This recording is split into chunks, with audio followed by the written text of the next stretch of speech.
নিল।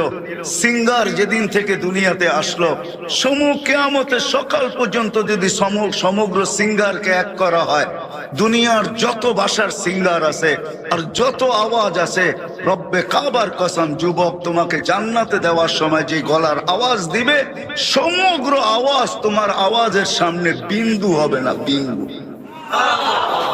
ওই আওয়াজ দিয়ে আল্লাহ জান্নাতে ঢুকাবে। যুবক তো মনে করছে দুনিয়াতেই বুঝি গান রয়ে গেছে, আর কোথাও গান নেই। জান্নাতে গান রয়ে গেছে।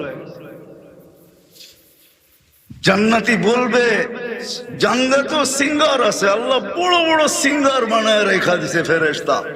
আল্লাহ এদেরকে যখন শুনাইতে বলবে আর শুনবে, শোনাবে, আল্লাহ জিজ্ঞাসা করবে কিরকম শুনলা?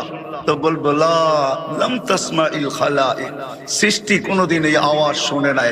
লাকানাতিল মউতু লামুতনা, এই আওয়াজ যদি মউত থাকতো তাহলে আওয়াজের